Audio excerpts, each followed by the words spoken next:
মই আপোনালোকক স্বাগতম জনাইছো। দৰ্শকসকল, আজি মই আপোনালোকৰ ওচৰলৈ অসমৰ লগতে দেশ বিদেশৰ বিভিন্ন ধৰণৰ খবৰ লৈ আহিছো। খবৰকেইটা খুবেই গুৰুত্বপূৰ্ণ, গতিকে ভিডিঅ'টো অলপো স্কিপ নকৰাকৈ শেষলৈ চাই যাব। নিতৌ এনেধৰণৰ খবৰ পাই থাকিবলৈ আমাৰ চেনেলটো ছাবস্ক্ৰাইব কৰি ৰাখিব আৰু এটা কৰি লাইক কৰি আমাক উৎসাহিত কৰিব। আহক এতিয়া আমি ভিডিঅ'টো আৰম্ভ কৰোঁ। আজি মই প্ৰথম খবৰটি খুবেই গুৰুত্বপূৰ্ণ, এটা বিগ ব্ৰেকিং নিউজ।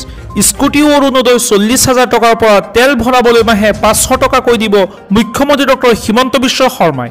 11টাকৈ চৰকাৰী সুবিধা লাভ কৰিব ৰাজ্যৰ মহিলাসকলে।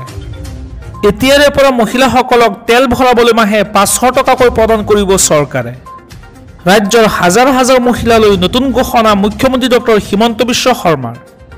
মহিলা সবলীকৰণক লৈ মুখ্যমন্ত্ৰীৰ 11টাকৈ বৃহৎ ঘোষণা। ৰাজ্যৰ লাখ লাখ মহিলাই লাভ কৰিব বহুকেইটা চৰকাৰী সুবিধা। 2 লাখৰো অধিক আত্মসহায়ক গোটে 1089 কোটি টকাৰ সামূহিক বিনিয়োগ পুঁজি লাভ কৰিছে। ইয়াৰ লগতে আত্মসহায়ক গোটৰ মহিলাই লাভ কৰিছে বেংকৰ পৰা 16,000 কোটি টকাৰ ঋণ। 8,82,000 লাখপতি বাইদেউলৈকে ৰূপান্তৰ কৰা হৈছে। অহা বছৰ লাখপতি বাইদেউৰ মহিলাসকলে লাভ কৰিব 25,000 টকা। জীৱিকা সখীৰ মহিলাসকলে লাভ কৰিব 40,000 টকা। 40,000ৰ পৰা 1 টকা সুদ দিব নালাগে বেংকক মহিলাসকলে। আৰু ইয়াৰ লগতে জীৱিকা সখীৰ সকলো মহিলাসকলক দিয়া হ'ব অৰুণোদয় আঁচনি। আজি মই পৰৱৰ্তী খবৰটি খুবেই গুৰুত্বপূৰ্ণ, এটা বিগ ব্ৰেকিং নিউজ। অৰুণোদয়ৰ পৰা নাম কৰ্তন হোৱা প্ৰতিগৰাকী মহিলাই লাভ কৰিব অৰুণোদয় আঁচনি।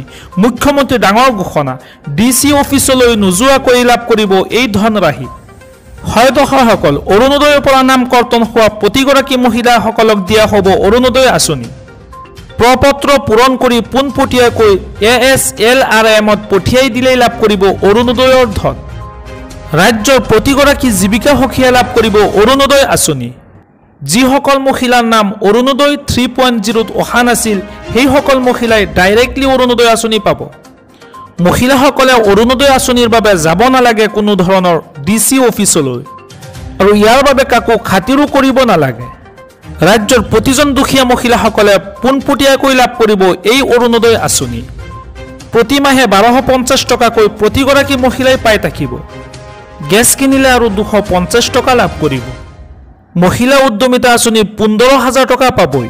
সবচে ডাঙৰ কথা, ফেব্ৰুৱাৰী মাহলৈকে একাউণ্ট ধুনীয়াকৈ ৰাখিব, কাৰণ ফেব্ৰুৱাৰীত এটা মৰমৰ উপহাৰ এটা সোমাব গৈ আছে। আপোনালোকক মই 2টা অৰুণোদয় আঁচনিৰ বিষয়ে ক'ব খুজিছো। অৰুণোদয় আঁচনিৰ ধন নিয়মীয়াকৈ পাই থাকিবৰ কাৰণে একাউণ্টটো ঠিক হৈ থাকিব লাগে। KYC know your customer, বহুতে KYC নকৰে কাৰণে অৰুণোদয় টকা জমা নহয়। চৰকাৰে দি দিয়ে, টকাটো মাজত পৰি থাকে, একাউণ্টলৈকে নাযায়। কিয়? একাউণ্টটো KYC হোৱা নাই। আপোনালোকে নিজৰ বেংক একাউণ্টটো পৰিষ্কাৰ কৰি ৰাখিব। নিজৰ বেংক একাউণ্টটো যদি পৰিষ্কাৰ হৈ নাথাকে, তেতিয়াহ'লে অৰুণোদয় টকা আমি পঠালেও আপোনালোকৰ একাউণ্টত গৈ নাপায়গৈ। এইটো হ'ল 1 নম্বৰ। 2 নম্বৰ, অৰুণোদয় নামৰ বাবে আপোনালোকে যিটো মোবাইল নম্বৰ দিছে, সেই মোবাইল নম্বৰটো এক্টিভ কৰি ৰাখিব। কিবা কাৰণত যদি মোবাইলটো পৰিৱৰ্তন হয়, চৰকাৰক জনাব, তেতিয়া আমি নতুন নম্বৰটো আমাৰ লিষ্টত সোমাই ল'ম। তৃতীয়তে, আজিলৈকে আমাৰ কোনো অফিচাৰ নাছিলে। অৰুণোদয় নাপালে আমি ক'ত যাম? এতিয়াৰ পৰা প্ৰত্যেক ব্লকত এজন অৰুণোদয় সহায়ক থাকিব। যদি মাহত টকা নাহে, ব্লকৰ অফিচত গৈ আপোনালোকে অভিযোগ কৰিব পাৰিব। তৃতীয়তে, এটা আমি ফোন নম্বৰ দিম আপোনালোকক।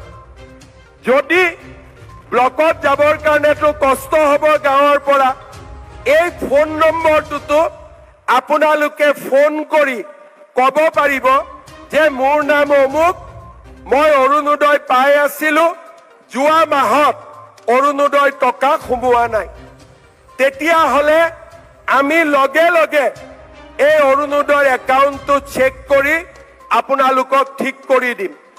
সেই কাৰণে অৰুণোদয় যিটো নম্বৰ আপোনালোকে বাতৰি কাকত বা টিভিত পাব, যদি কোনোবা মাহত অৰুণোদয় নাপায় লগে লগে আপোনালোকে আমাক জনাব।